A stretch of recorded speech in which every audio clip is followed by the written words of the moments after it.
So thank you all for coming today. I'm Tim Schiffer, I'm the Executive Director of the Figge, and we're very pleased to welcome David Chipperfield to Davenport for our 10th anniversary. And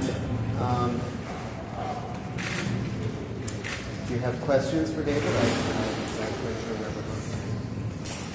When you first came into Chipperfield, what sort of concept or idea did you come up with? How did you get started on designing buildings such as this? What was your initial idea or concept or whatever? Well, I think there were two.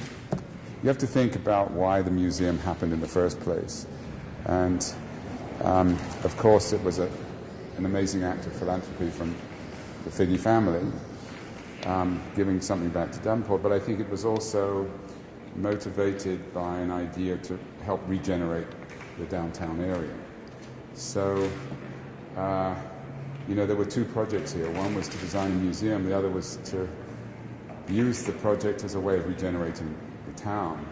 And I suppose, coming from a European background, I have to say I was a little bit shocked at what had happened to downtown Davenport. And you saw at that point the town was at a sort of tipping point, that in order to compete with out-of-town shopping, downtown had built as much car parking as possible to nearly recreate an out-of-town shopping context. So they were knocking buildings down to make more parking, and then you say, there's a certain point when you don't have a town left. And I think the city was at that moment. I mean, really, I remember there was nothing downtown. Trying to get lunch here was a struggle. And in a European context, you would say that the town normally represents the health of the community, symbolically, physically. And then I was sort of shocked, because as soon as you went up the hill, you find these very nice communities, beautiful residential areas. If you judged on downtown, you'd think you were sort of in a quasi-third world condition, and saying, what happened here? Why has the downtown been so neglected? And yet it's not a fair representation of the community, which seemed completely healthy. You went out and you saw kids playing, soccer fields and so there was a sort of mismatch between the physical state of the downtown and the actual condition of the community, which was interesting, because you sort of say, well, at some point I said, well, maybe you don't need a downtown. Maybe this type of area lives in another way, because clearly out-of-town shopping centres really challenged the whole concept of downtown. But I think that there was a sort of feeling like, no, we need somewhere to go. It's a sort of old-fashioned idea that you do need, you need a downtown. So I think that in some sense you'd have to say that was a big responsibility of the project, to help regenerate the fortunes of the town, and therefore the symbolic, how the building looked on the outside and what it did to try and motivate that process was a very important part of the program. If you'd entered it from a museological point of view, maybe, for instance, you might have done a single-story building, or you might have done something, with less silhouette or less. But I think there was a sort of pressure here to find a resolution, I think, between, in a way, three different things. One was, as I said, is to make a sort of contribution to the urban structure. So the first project was up on the square. The second project, we had the opportunity to really deal with the river. So to create a building that, reestablishes frontage and made a new square. So one was the sort of urban question. The second, I think, was a community question. That what I liked working in the Midwest was a realization that cultural institutions are community institutions. They have the possibility. The Metropolitan Museum, the British Museum, or the Tate, or these places, they don't play a big role in community. I mean, apart from the community of London or community, Whereas, Des Moines Library or the Figge or the Alaska Museum we did, or even St. Louis, you realize that the museum and these cultural centers have a strong community potential as a focus for the community. And I think that charges them with another sort of vitality in life, which I think is really interesting. So that was the second question in a way. And so the first question is, how does it help the physical fabric of the building? The second is, how can it help the social fabric? How can it be a community center in a way? And I think that's why there was so much emphasis on this space as being a hall that could be used for functions, why there was so much emphasis on education, the art rooms, on the lecture hall, on these things which are not just rooms for art, but rooms where people might come and be and do things. And I suppose the third thing is, of course, the strict museological issue about how do you show paintings, how do you show collections, how do you deal with the environmental conditions required for a museum and all of that stuff, the mechanics of a museum. So, the project was, and I guess the fourth was to try and keep this all in budget and align people's expectations. So, and working within a construction industry which has quite tough parameters. What are your impressions now as you return? Well, I think I'm happy that everyone's looked after it. It seems to have held up. I mean, I think it was a loose fit. It was a loose fit building, insofar that there wasn't a museum before. I mean, a lot of museum projects we do, we go in and there's a board of people, there's hundreds of people that have been working in that museum for a long time. They know exactly what they need, they know exactly where their issues are, they know that this is a problem for them and that's a problem. They've got a shopping list, very, very precise and very, and maybe they've got 10 shopping lists and they can't quite resolve them. But here there was no real museum before. We actually didn't really have a museum director to work with. So there wasn't really a program. So we were inventing, all of us, I mean, the whole, the client group and ourselves were inventing from scratch a museum, what a museum in this, we had to write the shopping list together. That wasn't preordained. So because of that, I think we made it quite loose fit. There's a certain openness and simplicity about it. And of course, you're not quite sure whether that loose fitness will be an advantage or a weakness. I always think that it's the better way, because as soon as you tight fit, you never quite know what the fortunes of different things are. And of course, for instance, something like the restaurant, there was so much discussion about where it should go, the prime position, and it isn't a bit. But of course, those things, you never quite know whether they're going to sustain themselves economically.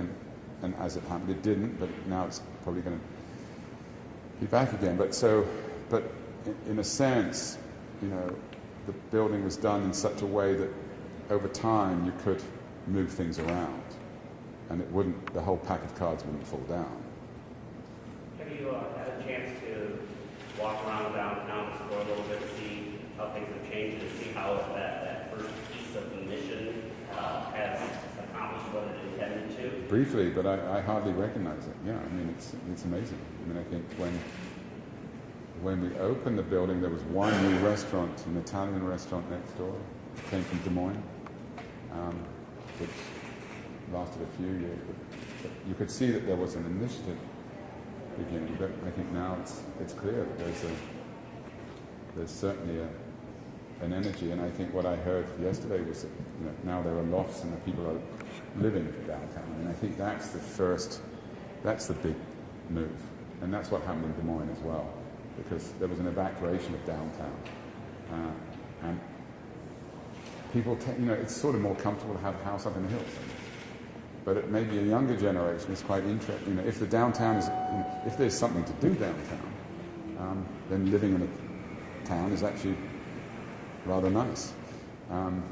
But as I said, I think it was at a tipping point when there was nothing downtown. So why would you live downtown? So it becomes a sort of a spiral, and it's very interesting to see how that spiral has been reversed. And I think that the big test is if people are moving into downtown. That's like fish coming back into a river, the river's clean, but the big test is you can catch fish there now. I think the big test for a city is if people actually wanting to move into it. That tells you that, it's back on its feet. Are people at all hesitant about the design? I mean, you walk around downtown and you look at the museum, and it sort of jumps at you, like the Sky Bridge, like this is something wildly different from the rest of the buildings downtown. Did people embrace that right away? I think so. I don't think there was a big... What things look like is always difficult,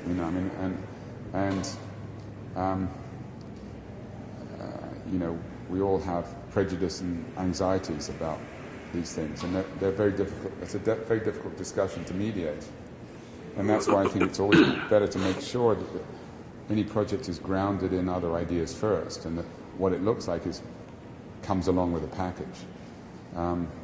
I think that there was an acceptance that a solid building, a stone building here, would somehow reflect the wrong image. And I argued that if this is to be a sort of more permeable social structure, then it should look open. You should be able to see people in the studios working, or you should be able to see in and out, and you should be able to see out as well. I think, we're blessed with a spectacular location. Coming from Europe, I didn't know rivers could be so big when they've still got so far to go.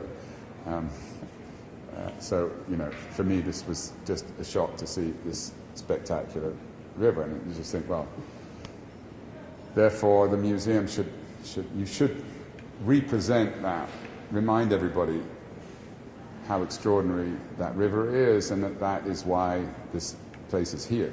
That is the purpose. That is the genesis of everything.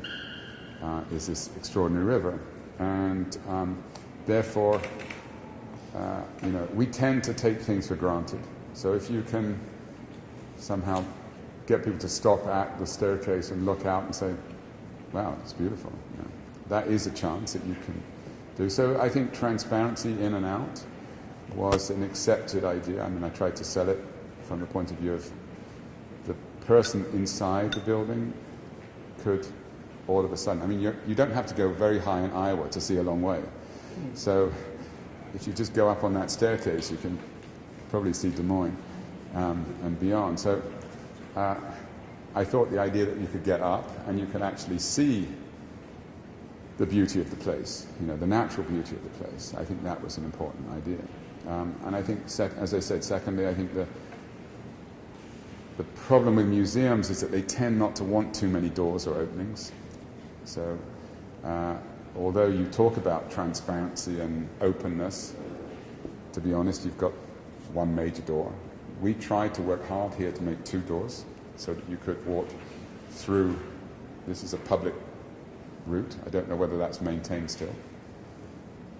Does that door stay open, or does it? Yeah. It's open. So you can.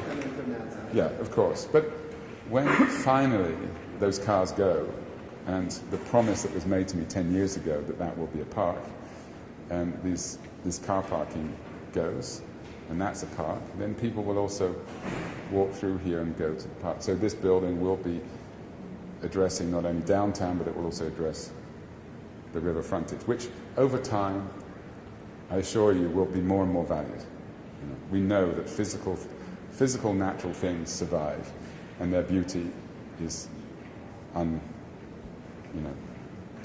So that will always be a destination. That will just get better and better. The traffic will calm. We'll all be on electric scooters or something, and that, instead of being a highway and a car park, will be the river, a park, and things. So the idea of being able to come in from both sides and create more than one entrance was important. We then also made an entrance for the education wing, which hasn't yet really sustained itself. So the museum wants to look as transparent, wants to work as hard as possible to be accessible. But of course, it doesn't have so many doors. So if you make a stone building, let's say, and 2 doors, it still looks like a fortress. So the glassiness, I think, was an attempt not only to say, well, let's get some of that light in here, let's get some of that view in here, but also to let's look like a welcoming and open and penetrable building. What challenges or difficulties did you have with the design of the building in this space, if any? Well, a lot. I mean, there were physical challenges, and of course the flood is the flooding is an issue. The fact there's no levee means that potentially we can be flooded and have been flooded, I think, way up to. And that's a difficult call because you don't quite know, should you be using the 100-year mark or at the point when the 100-year flood point gets hit every 4 years, you start thinking about things. But so we had to think about how to deal with that, the base, and I think that's why this sort of base happened. I think, as I said, I think the challenge was to try and deal with all of the things which a museum wants to be, at the same time think about how does it sit in the city and the context. So whereas probably from a museological point of view you wouldn't necessarily want to make a tower, I think it was quite important as a landmark to try and go vertical. Museums tend to want to be horizontal. But I think there was something here urbanistically so that was I would say a little bit of a struggle. Knowing then what you know now, would you have made any changes in the design of this building? Sure. Like what? Well, Hypothetically, of course. Well, I'm not sure that's the answer is yes, of course I would, because I know, but knowing what I do now, would I have made different decisions then? I'm not sure. No. I think I go back to the idea. I think that the circumstances were very open, and I think it was appropriate to make a fairly loose fit building, and I think that loose fitness seems to have made it survive. You could argue that this building didn't happen naturally. It was a sort of it was a strange series of circumstances. The generosity of the Figge family, giving this gift back. It was sort of throwing a ball out there, and there wasn't anyone specifically to catch it. There was a whole load of people who tried their best to try and work out what to do with that ball. And there were some amazing characters who, without their energy, and they weren't necessarily the conventional. I mean, if in St. Louis, we worked with the director and the board of trustees and blah blah blah. In most projects, it's a very clear structure. It didn't really exist here because there wasn't a museum before. I mean, it was a very small museum before. So, I think architecture is as much to do with making things happen and trying to capture that energy at the appropriate place than it is to do with what type of floor and what sort of wood do you use on the door. those are the words. You know, the story is the most important thing, and I think that, you know, looking back on this, I would say the story is a very interesting story. I mean, you know, as an architect, you're sort of there to help things happen. It shouldn't, you know. Architecture doesn't exist independently. It shouldn't. It shouldn't have a life on its own. It can have a physical quality which helps life happen, but it's not an independent thing. One of the discussions I had recently is looking to find a way to have the plaza out front be a little more interconnected into the fabric of downtown. You know, what are your thoughts on changes or you know, seeing different elements added to, you know, what is kind of your creation here? Yeah, the first site we had was where the plaza is now, and we worked on that for 2 years, I think. And of course, the good thing about that site was that it's bound into the urban fabric. So it was re-establishing the missing corner, and we did a project that was about that. Tom Figge then managed to secure this site. And I think that was quite important, because I think if we had built there, then someone later would come along and build here. So Mr. Figge's anxiety was that may be a good place for a museum, but what's going to happen here later could stop the relationship between the building. So I think moving the museum to this site was a good idea. However, it left the converse problem, which was the gap on the urban side. I'm not sure it's feasible to put another building there anymore, although I guess that's a possibility. I think we know at the moment that you know, the city has gone from being a very dense place to a place full of gaps.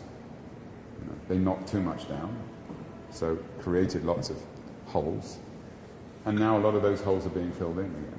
I think if Davenport sort of really, you know, looking forward 20 years, I imagine it will get denser. At that point, a square like that is quite a good square to have. You know, it's quite good to have a gap when everything else. The problem is having a gap when there's too many other gaps. So I'm not sure one should panic too much about that square. I think it would be good to get rid of some of the parking. It would be good to get rid of some, you know, make it more into a place to sit. And, you know, but most cities don't really suffer from having good public space.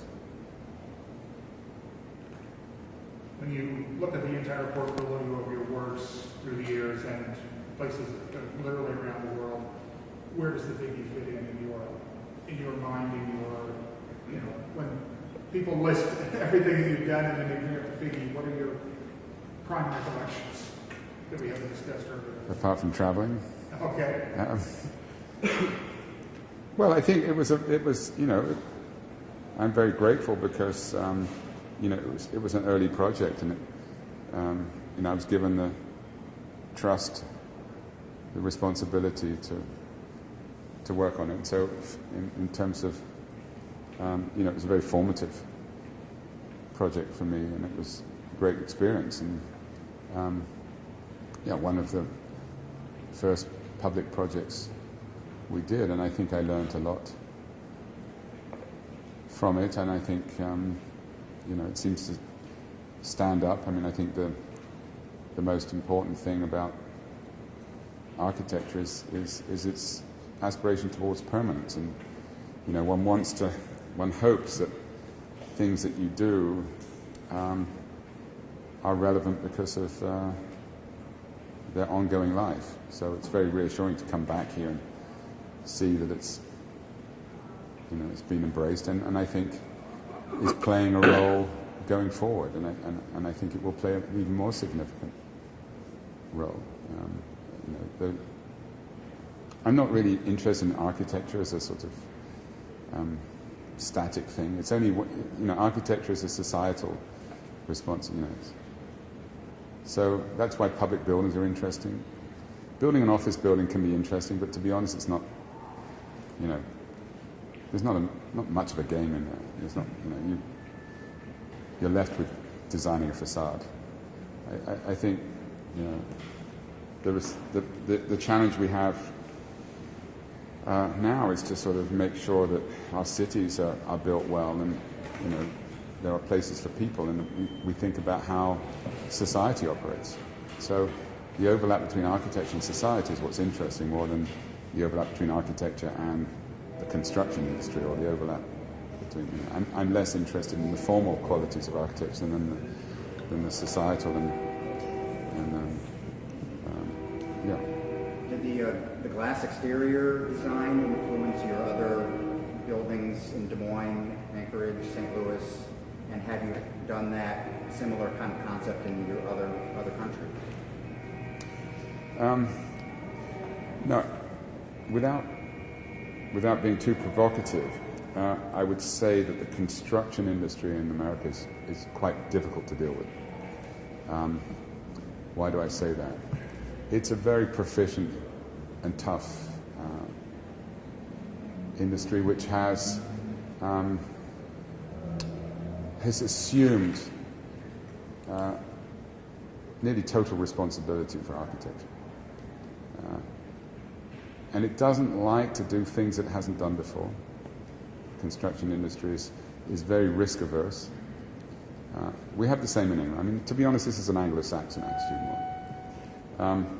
So architecture has, in order to, you know, if you're in a society which tends towards a short term and avoids risk, which is what the Anglo-Saxon culture does. You get rid of risk in architecture by taking out anything that is open to doubt. That tends to de-skill. It tends to mean that a lot of the qualities of that historical architecture used to have, which was people making things on site with their hands, and that required a certain management of quality, is something that is going out of the construction industry as a whole, universally, not just in America, absolutely universally, because clients want absolute guarantees in terms of cost and time. There's a triangle which says quality, time, money, quality, time, money, quality, time, money. So every project, you're trying to deliver three things: the quality of the project, on time, in budget. The last two are scientifically measurable. The budget is X. It's not X plus 10, it's not X plus 20, it's X. The time is Y. Quality is what? I mean, how do you say it? It's Z. I mean, so everyone will say, sure, we're going to do great quality. Don't worry. Mr. Architect, do not worry. We will make sure this building is what you want it. Yeah, but then you're entering the forest with no gun. So this is a general tendency that industry universally is trying to de-risk. This is a long answer to a simple question, but that means that you tend to look towards manufactured components, standardized elements, and see whether you can work within that. And so, whereas, let's say in Germany, we work much more with skill, on-site skill and craft, brickwork, concrete, these things. That's a very difficult thing to achieve in America, and also in England, I would say. So the industry has much more hold over where you can go. So I think with this building, we really tried to push accepted building technology to its limits. We took, cladding. So cladding is sort of sits into this technology quite easily because it comes along and you bolt it on. You don't need 25 skilled laborers to, make a concrete wall. So I suppose the American projects have tended to try to work with the not only the limitations, because I wouldn't say that the construction industry here doesn't have skill. It absolutely has skill. You have skill everywhere, and you have no skill everywhere. You can get really bad projects, really bad building quality in Switzerland, and you can get great building quality in America. It's not to do with skill, or it's to do with the environment of building and the management industry, and also,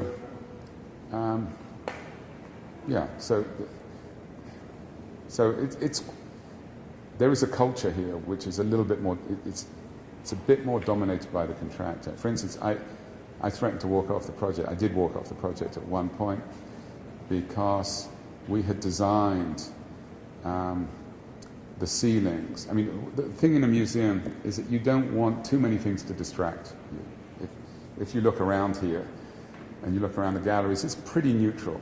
There are not too many things that draw your eye away, because essentially you want to create spaces where the art is the thing you look at. If all of a sudden you've got a whole load of funny details and a whole load of panels in the wall, and then a huge number of access panels in the ceiling, and all of the things which, well, why is that there? Well, we needed to get into the ceiling here. So what you have to do with a museum is design that out from the beginning. So we designed all of the access to all of the ceilings very purposely, and had that completely engineered, designed, so that halfway through the construction, the contractor wanted to put a removable ceiling through the whole building because they wanted to re-engineer all of the systems, and said, well, surely I can accept. This is standard building procedure. You need to be able to take ceilings down to get to air conditioning. I said, yeah, but you don't have to, because we designed it so that every way you need to get is under a skylight, under a panel. Anyway, it was a very, very difficult. I literally had to threaten to leave the project in order to push that ahead. Now, in the end, I think the contractor. I mean, I have to say, I'm not criticizing the contractor. I think the contractor did a great job on this, and we ended up very happy and very satisfied with their work, and they were happy too, because I think sometimes people are surprised that when they're pushed a bit harder to do something. And, So did the Figge kind of provide a template for some of your other American buildings? Well, it certainly was, my first big experience in construction, and that, and we worked with those contractors again in St. Louis. I mean, we're. But in terms of the design, the appearance, the transparency. Yes, I mean, certainly, when we got to Des Moines and the library there, we also used a glass skin and sort of took benefit from the light, but I joke about budget, but it is the responsibility of the architect to make sure that the project is on budget, and therefore, while I might be a little bit dismissive of the building industry culture, which is tough to work with, they're not wrong. I would be very unhappy if I said I'm going to spend £100,000 on my house and it comes out at £200,000. So, and I would be cross with the contractor. So, I don't think it's a matter of saying one should be disrespectful of budgets. And for these projects, that's absolutely critical. I know in Des Moines, I think a lot of the success of that project was that we were inside a very tight budget in time, and I think that's not to be dismissed. I mean, it's not. There are many projects where the architectural magazines publish them, and they're very bad. But everybody had a horrible time. Everyone walks away, never talks to each other again. They spend the first few years washing the blood off the walls. The whole thing is a horror story, and I think that's something that we're very concerned as an office never to do. We're always interested in trying to designing is doing the appropriate thing. It's not imposing your will on somebody else. It's trying to help someone get something and lead them through it, and maybe focus that. So, we have to listen and lead. It's a very difficult thing, because if we just listen and say, oh, you want that and you want that, and if you listen to the contractor and say, oh, yeah, you're right, okay, so you need all the, So if you're just a wimp, you don't get it. But if you don't listen, then you don't understand how to solve those problems. And if you don't lead, people get very disappointed because they say, well, he doesn't seem to know what he wants. So I think that's the role of the architect, and it's a very difficult one. And I think in here, I think we played a very big role, probably a bigger role than an architect often plays in terms of focusing a group of people that were not necessarily organized in a conventional client structure. But we were blessed with some excellent people who really made the project happen. It would never have happened without them. That was an amazing experience. If you could design another structure in downtown Davenport, whatever you wanted, wherever you wanted, what might it look like and what might you put in it? And could you just go ahead and draw it on paper for us if you got a pen and pencil, maybe? No, but I think, I have no idea, but I think that I would go back to the other question, the other point earlier, that, downtown Davenport will get better by the fact that more people will live here. So, I would argue that the projects that probably should be built down here would be good housing. That's an issue. That's a universal issue. There was a sort of a tendency to sort of evacuate from downtown areas, first for business areas and then retail areas. But it's clear that this tendency, which again is not just America, it's not just Iowa, it's not just America, it's not just it's international. That cities are amazing places because they're full of diversity. They're full of different things going on, and as soon as you sanitize, you turn them into monolithic things, only one use, then you've lost a little bit of the quality of being in a city. So I think Davenport would benefit from a certain densification and idea of building housing, which is a difficult ask here because why wouldn't you live outside? I'm not going to draw anything. I think we have a lot of that in our warehouse district. I don't know if you were aware, but that is the fastest growing residence, community of residents where everybody's moving into these old warehouses. They're being turned back into loft space. So we're really looking at what amenities can we provide for the growing population downtown. Which is great. Our museum is great. What's difficult is to get to the next stage, which is to build new housing, which is as attractive as converted warehouses. Yeah. Because then you're getting into the house building market, and the house building market tends to not be able to produce good architecture.